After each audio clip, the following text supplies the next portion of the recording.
et plus particulièrement dans le township d'Alexandra à Johannesburg. Ici, un groupe de jeunes journalistes activistes produit une émission de radio pour dénoncer et débanaliser la violence dans un pays où une vingtaine de personnes sont tuées chaque jour par balle. Nous nous envolons ensuite au Ghana, où le gouvernement mise sur la culture du caoutchouc pour diversifier son économie. Le but, réduire sa dépendance vis-à-vis du cacao. Mais tout de suite, les titres de l'actualité. Les ministres de la Santé de la République démocratique du Congo et du Rwanda ont signé mardi un accord pour lutter conjointement contre le virus Ebola. L'objectif, prévenir la propagation du virus et sécuriser les voyageurs qui traversent quotidiennement la frontière entre les deux pays. Je remercie encore une fois la République du Rwanda d'avoir pris cette initiative, de nous inviter pour que nous puissions mettre en place des mécanismes de lutte, mécanismes communs de lutte contre la maladie. Le week-end dernier, 12 cas suspects de virus Ebola ont été détectés à Goma. Depuis le début de l'épidémie, cette maladie a fait plus de 1800 décès dans la province du Nord Kivu et de l'Ituri, dans l'est de la République démocratique du Congo.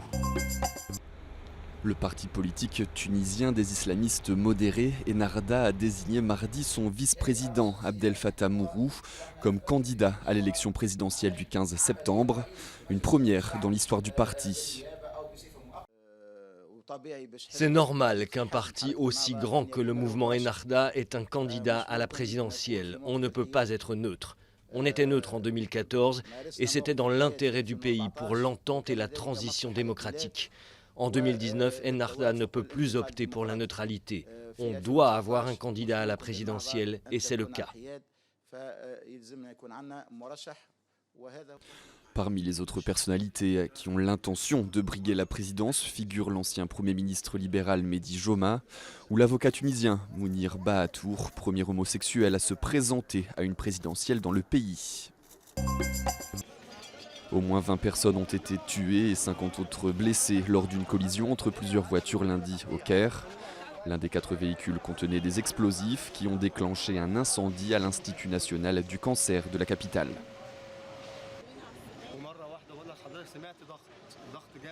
Nous avons senti la pression, une pression autour de nous, un bruit sourd dans nos oreilles. Ça nous a surpris. Après un moment, nous avons entendu une explosion. C'était intense. Nous avons pensé qu'il s'agissait d'un tremblement de terre ou d'une bouteille de gaz ou d'un câble électrique. Nous n'avons vu que des fenêtres cassées.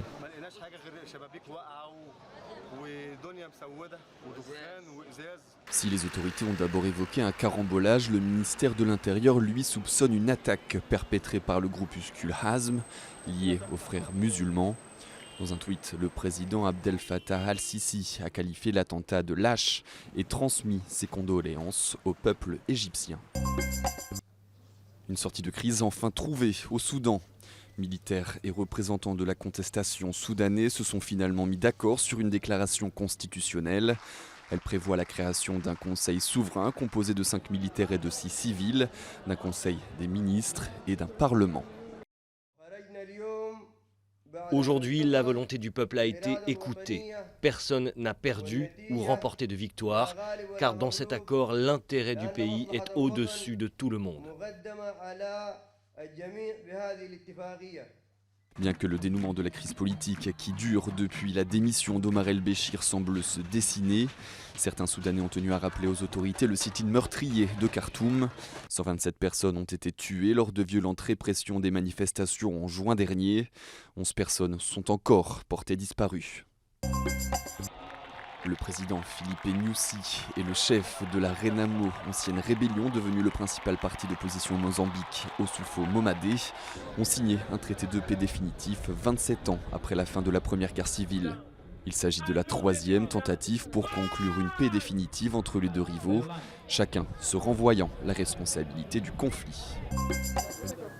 La dépouille de Mamoudou Bari, enseignant guinéen mort des suites de ses blessures après une agression qualifiée de raciste près de Rouen le 19 juillet, est arrivée à Conakry. Des milliers de Guinéens ont assisté à son inhumation dans son village natal.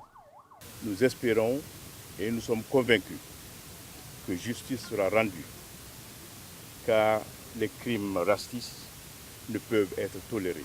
L'auteur présumé de l'agression, un Français de 29 ans d'origine turque, présentant des antécédents psychiatriques, a été interpellé et hospitalisé. Au Kenya, la députée Zuleika Hassan a été expulsée de la Chambre des représentants après s'être présentée avec son bébé. Le président du Parlement l'a sommée de quitter les lieux, provoquant l'indignation de certains députés. La députée a rappelé qu'en 2013, le Parlement avait décidé d'ouvrir une crèche où il serait possible aux membres et personnels parlementaires d'allaiter les bébés. Pourtant, rien n'a été fait.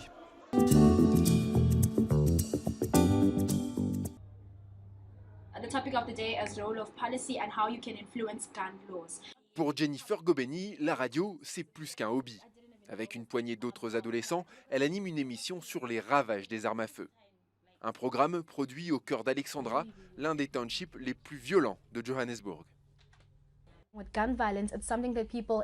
L'usage des armes à feu, c'est quelque chose que les gens d'Alexandra ont tendance à banaliser. Ce n'est pas bon. Alors, parler de cette violence à la radio, ça fait réaliser aux auditeurs que ce n'est pas normal de voir des gens se faire abattre. Selon l'association pour une Afrique du Sud sans armes, environ 20 personnes sont tuées par balle chaque jour dans le pays. Marianne est membre de l'ONG, elle forme ses journalistes en herbe et espère que leurs reportages parviendront à changer le quartier. Alexandra a un héritage de violence. On surnomme le quartier Gomorrhe. Il n'y a pas de quoi être fier. Qui voudrait être comparé à Gomorrhe? Gomorrhe comme la cité pécheresse dans la Bible. Chaque semaine, Jennifer et les jeunes reporters descendent dans ces rues pour récolter des témoignages sur la violence quotidienne. Des interviews qui sont au cœur d'une émission hebdomadaire d'1 heure. On fait du mal à la société en refusant d'aborder certains sujets.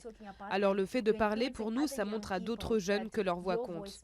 Je ne veux pas dire qu'on donne une voix à ceux qui n'en ont pas, ce n'est pas ça. Ils ont des choses à dire. Ce qui leur manque, c'est une plateforme pour le faire.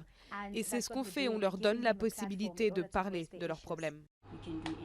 Depuis la création de l'émission en 2014, une cinquantaine d'adolescents y ont participé. Certains deviendront peut-être journalistes, d'autres militants contre les armes à feu, mais tous veulent voir disparaître le fléau de la violence à Alexandra.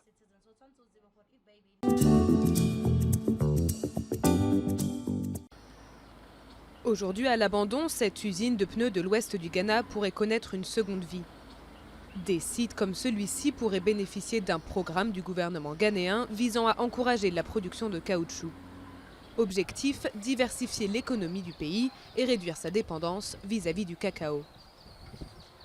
La production de caoutchouc va augmenter et en temps voulu, si nous, les autorités, les encourageons avec un bon retour sur investissement, de plus en plus d'agriculteurs vont l'adopter. Cela signifierait que l'industrie du caoutchouc, l'industrie du pneu et l'industrie de production du caoutchouc peuvent survivre.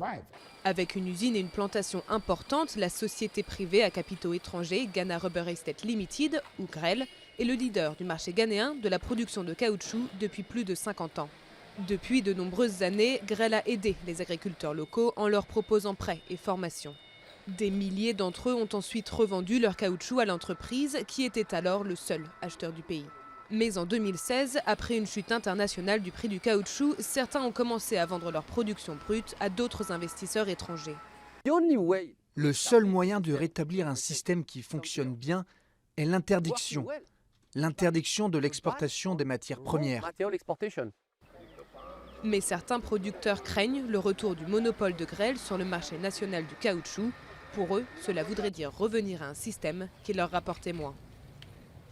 Le gouvernement doit nous aider à ne pas inciter les investisseurs à abuser de nous. Les règles du jeu doivent être respectées pour que nous puissions tous vivre ensemble. La sève blanche qui s'écoule de ces arbres représente déjà une part de plus en plus importante de l'économie du Ghana. En 2017, les exportations ont représenté 93,5 millions de dollars contre 52,5 millions l'année précédente.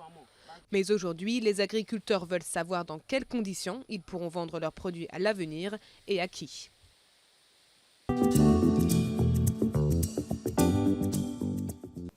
L'Égypte a présenté dimanche le sarcophage doré de Toutankhamon en restauration pour la première fois depuis sa découverte en 1922.